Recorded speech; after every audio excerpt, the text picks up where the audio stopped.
Hello po, mabuhay. Welcome po sa aking farm. At yan po ay bakas pa ang Typhoon Yuan dito po sa akin, taniman. Yan, kita nyo naman.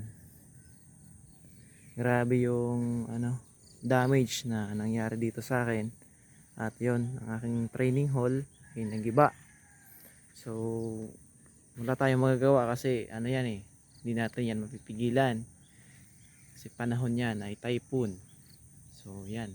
Kaya, gawa na lang tayo ulit ng bago. Siyempre, dagdagan natin ng innovations. Yan.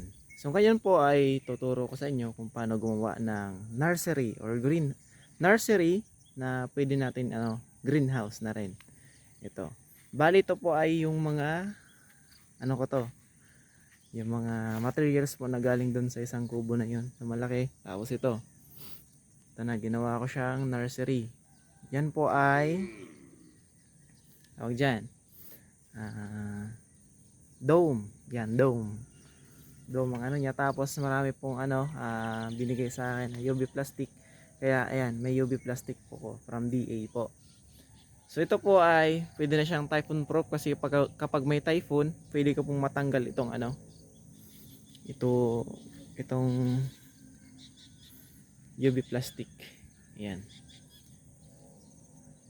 So kung paano naman po gumawa ng nursery, dapat po i-consider natin then yung sunlight, sa wind, mas importante, tapos source of water po.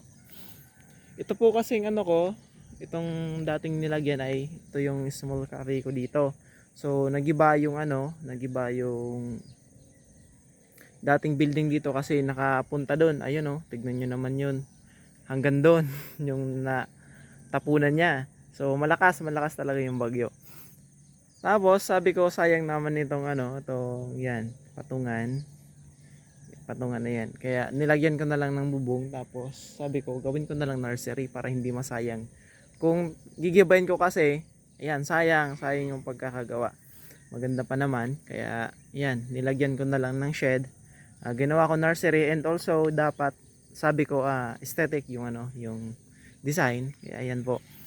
May pagka bamboo architecture po siya. Tapos dito po ay yan, nalagyan ko po yan ng semento dyan, bubuhusan ko po yan, concrete po. Tapos ito po, hukayan ko yan dyan para mabuhusan po ng ng concrete. Para po matibay ang pundasyon. Tapos pag may bagyo yan, tatanggalin ko tong mga UV plastic para hindi ma-damage yung aking nursery. So ito po ang niya, yan maganda kasi to, ayan pantay na pantay. Sakto dyan yung mga seedling tray. Ayan. Tapos din, ayan. Yung kasi niyan ay depende sa design natin. Pwede tayo magawa ng streamline.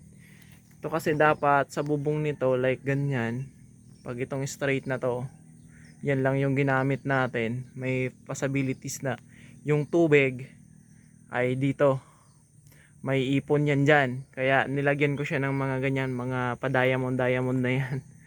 Sa mga gilid. Ay sa gitna ba? Sa gitna. Kasi para yung tubig diretso yung daloy pababa.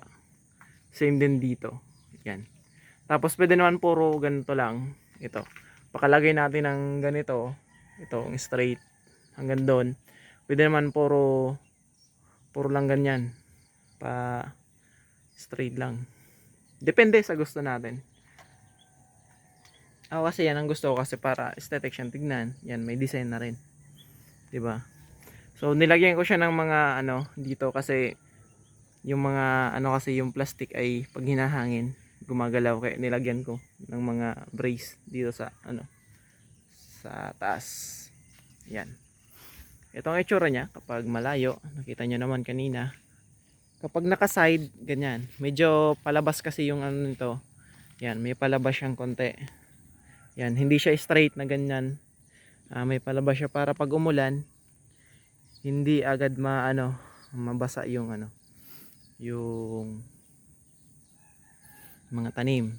Tapos sa hangin naman, walang problema kasi yan, na naman siya. May protection. Tapos kailangan talaga ng ng mga plants ng hangin. Kaya meron dapat open. So pwede naman lagyan ng net, pero mas maganda yung preferred ko yung open kasi pag may bisita, ayan, makikita agad nila. So ganyan lamang po yung yung paggawa ng nursery or greenhouse. Consider natin kung ano yung materials na available lang. Yun ang gagamitin natin. So sana may natutunan kayo sa aking pinag-share ngayon, and thank you so much po sa panonood.